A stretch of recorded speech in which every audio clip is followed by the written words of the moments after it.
ఫోన్లు చేసినా, నేను వీళ్ళు అరెస్ట్ చేసినా ఎవరిని కూడా తొందరపడొద్దు. మనం బాధ్యత కలిగే పొజిషన్లో ఉన్నాం ఈ నియోజకవర్గంలో. మీరు ఎవరు రాకుండా నేను ఒక్కనే వస్తా అని చెప్పిన.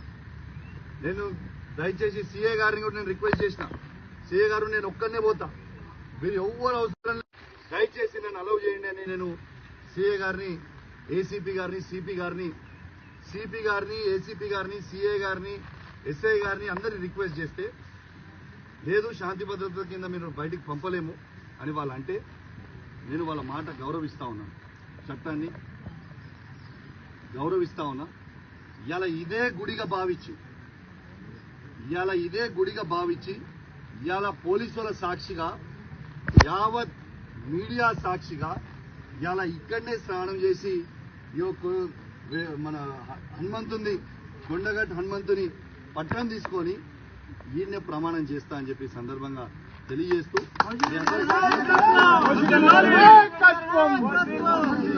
స్నానం చేసిన తర్వాత డీటెయిల్ గా మాట్లాడు.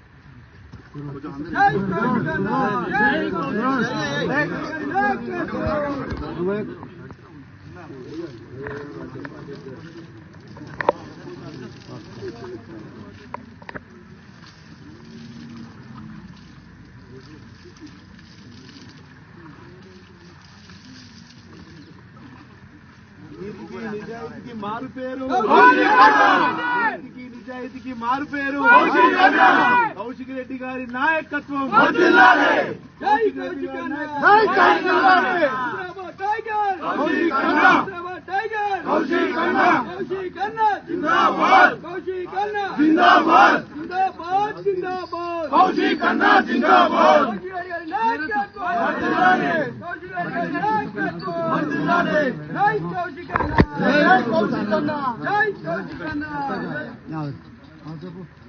యావత్ మీడియా సాక్షిగా ఇలా తడి బట్టలతోని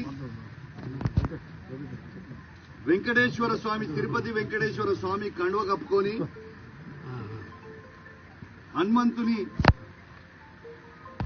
కొండగట్టు హనుమంతుని విగ్రహం పటం చేతిలో పట్టుకొని ఇలా ప్రమాణం చేస్తా ఉన్నాను.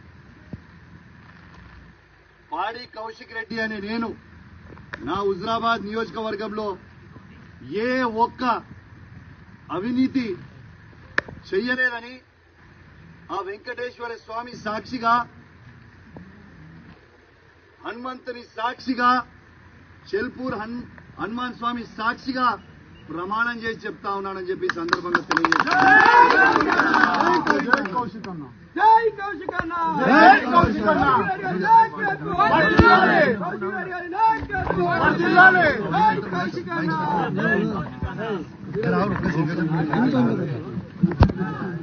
కౌశిక్ రెడ్డి గారి నాయకత్వం, కౌశిక్ రెడ్డి గారి నాయకత్వం. జై కౌశిక్ అన్న, జై కౌశిక్ అన్న.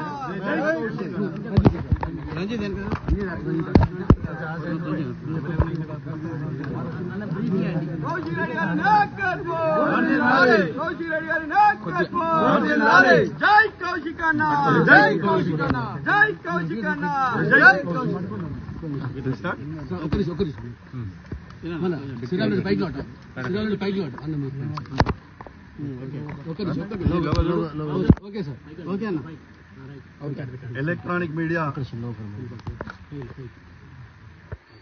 ఎలక్ట్రానిక్ మీడియా, ప్రింట్ మీడియా మిత్రులందరికీ కూడా పేరు పేరున నమస్కారాలు తెలియజేస్తా ఉన్నాను. యావత్ తెలంగాణ ప్రజలకి తెలవాలని ఒక బాధ్యత కలిగిన శాసనసభ్యునిగా ఆడికి చెల్పూర్ హనుమాన్ టెంపుల్ కి లా అండ్ ఆర్డర్ ప్రాబ్లం అవుతుంది, దయచేసి మీరు పోవద్దు అని పోలీసు వాళ్ళు చెప్తే చట్టాన్ని గౌరవించి ఆడికి పోనీయకపోయినప్పటికీ నా ఇంట్లోనే వెంకటేశ్వర స్వామి, తిరుపతి వెంకటేశ్వర స్వామి కండువ కప్పుకొని హనుమంతుని పటం పట్టుకొని ఇలా మీ మీడియా సాక్షిగా తడి బట్టలతోని స్నానం చేసి నేను ఎటు విధంగా ఎక్కడ కూడా నేను అవినీతికి పాలు పడలేదు అని ఇలా స్వయంగా నిరూపించిన అని చెప్పి సందర్భంగా తెలియజేస్తా ఉన్నాను. రెండోది, నేను నమ్మినంత దేవుణ్ణి బహుశా ఈ నియోజకవర్గంలోనే ఎవరు కూడా నంబర్ కావచ్చు, అంతగానం పూజలు భక్తి దేవుని మీద నాకు ఉంటుంది. ఇలా నేను ఒక్కటే అడుగుతా ఉన్నాను పొన్నం ప్రభాకర్ గారిని. పొన్నం ప్రభాకర్ గారు, మీరు అధికారంలో ఉన్నారు, మీరు సవాల్ విసిరినరు. మీ సవాల్ని నేను స్వీకరించి పోదామనే టైంలో ఈ పోలీసు వాళ్ళని పెట్టి నన్ను ఎందుకు అడ్డుకుంటున్నారని నేను అడుగుతా ఉన్నాను. ఇవాళ నా నీతి నిజాయితీని నేను ప్రూవ్ చేసుకున్నా. ఇవాళ ఎవరి కోసమో నీ కోసమో కాదు, ఏ ప్రజలైతే నాకు ఓటేసి నన్ను గెలిపించినరో ఆ ప్రజల కోసం నా నిజాయితీ తెలవాలని ఒక ఉద్దేశంతో ఇవాళ నేను పెట్టుకోవడానికి వచ్చి ప్రమాణం చేస్తా అని చెప్పి సందర్భంగా తెలియజేస్తా ఉన్నాను. నేను పొన్నం ప్రభాకర్ గారిని ఒక్కటే చెప్తా ఉన్నా, మీకు ఫ్లై యాష్ లో మీరు 100 కోట్ల అవినీతి చేసిరని నేను బహిరంగంగా చెప్పడం జరిగింది. మీరు ఎందుకు ఇయాలటి దాకా ఆ ఫ్లై యాష్ మీద మీరు స్పందిస్తలేరు? ఎందుకంటే మీరు అవినీతి చేసిరు కాబట్టే మీరు స్పందిస్తలేరా? నేను మరొక అవకాశం నీకు ఇస్తా ఉన్నాను. నిన్న చెప్పినా ఇవాళ కూడా చెప్తున్నా, మీ అందరూ రేపు నువ్వు పబ్లిక్ అవసరం లేదు, కార్యకర్తలు అవసరం లేదు, నీ కార్యకర్తలు అవసరం లేదు, పబ్లిక్ నువ్వు ఒక్కనివిరా, నేను ఒక్కనే వస్తా. నువ్వేం పెద్ద సీనియర్ ఏం కాదు, నువ్వు ఫస్ట్ టైం ఎమ్మెల్యే, నేను ఫస్ట్ టైం ఎమ్మెల్యే. ఇద్దరం కలిసి పోదాం. నువ్వు ఈ 100 కోట్ల అవినీతి చెయ్యలేదని ప్రమాణం చెయ్యి. నేను నీకు బహిరంగంగా క్షమాపణ చెప్తా. ప్లస్ నువ్వు ఫ్లై యాష్ తో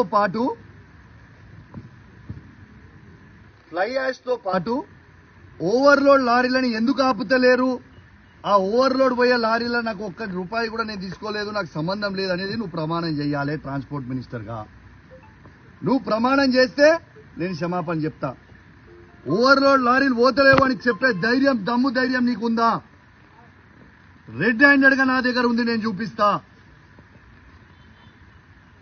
కాబట్టి నేను దయచేసి రేపు కూడా పొన్నం ప్రభాకర్ గారు నాలాగా నేను ఎట్లయితే నా నిజాయితీ నిరూపించుకున్నా ఇవాళ, రేపు పొన్నం ప్రభాకర్ గారు వెంకటేశ్వర స్వామి సాక్షిగా రేపు వచ్చి ప్రమాణం చేస్తారని నేను అనుకుంటా ఉన్నాను.